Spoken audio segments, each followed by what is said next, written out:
Hello and welcome back to Story Time with Eric Zimmer. Our next Eric Carle classic is Walter the Baker. Now, Walter the Baker invented a roll that the sun can shine through 3 times. What do you think it is? Well, that's the mystery, as Velma Dinkley once said. Fun fact, I have a friend named Walter. Anyway.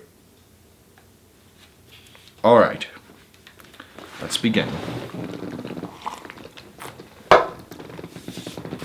Long ago, in a town encircled by a wall, a kingdom, lived Walter the Baker, his wife Anna, and their son Walter Jr.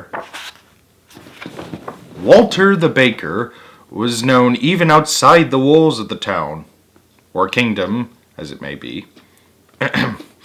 He was the best baker in the whole duchy. Early every morning, while everybody else was still asleep, Walter began baking his breads, rolls, cookies, tarts, and pies. Anna sold the baked goods in the store. No one could resist them. The warm, sweet smells drifting from Walter's bakery. People came from near and far. Now I suddenly have a craving for cookies and sweets. Maybe later. The Duke and Duchess who ruled over the duchy loved Walter's sweet rolls. Every morning, Walter Jr. carried a basket full of warm, sweet rolls to the castle where they lived. Looks like he's not wearing shoes. Said the Duchess, spreading quince jelly on her roll. Ah, said the Duke, putting honey on his. And so each day was the same as the day before. Until one early morning, when Walter's cat was chasing a mouse and tipped over the can of milk. "What will I do?" cried Walter. "I cannot make sweet rolls without fresh milk." In desperation, Walter grabbed a pitcher of water. "I hope nobody will notice the difference," he said. I'm sure there's going to be a big difference. If it's water rather than milk. Fresh milk, that is. As he poured the water into the flour to make the dough. Now, you and I may not be able to tell the difference between a roll made with water and one made with milk. But the Duke, and especially the Duchess, could tell the difference.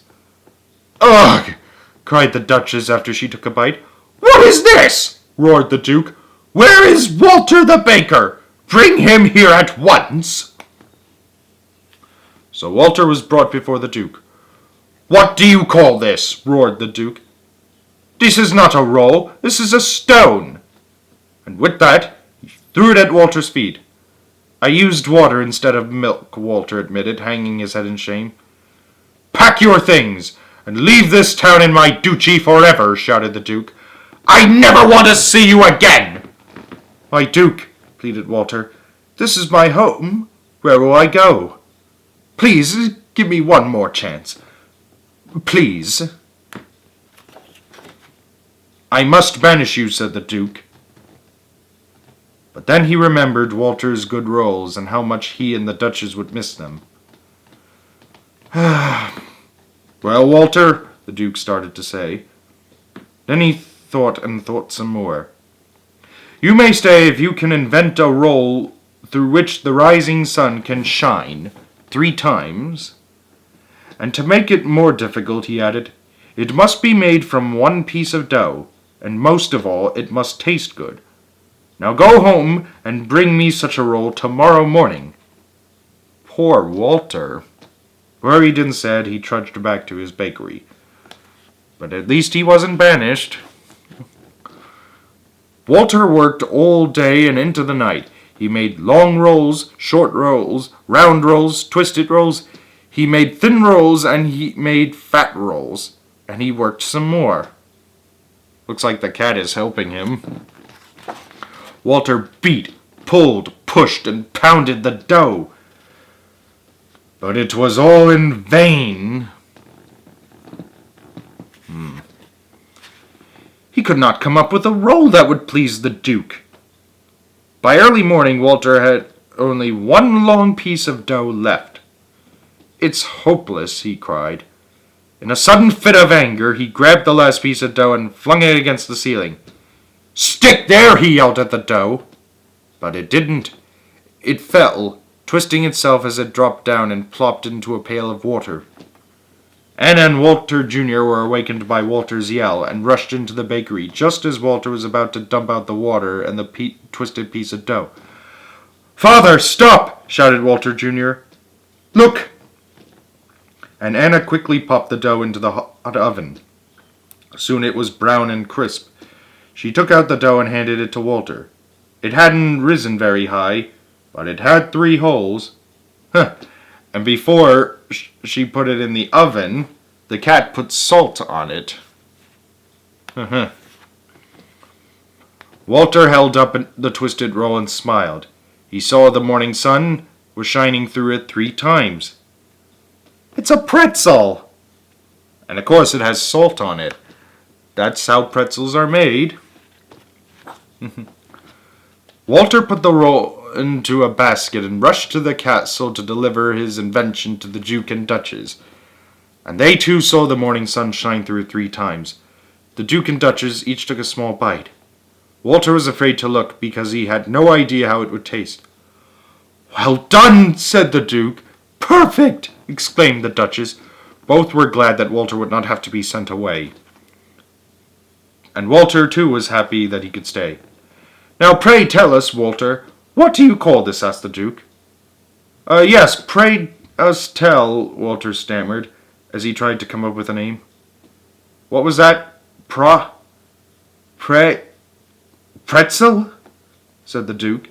"Pretzel it shall be from now on," he declared. "It shall be sweet rolls in the morning and pretzels in the afternoon," said the Duchess.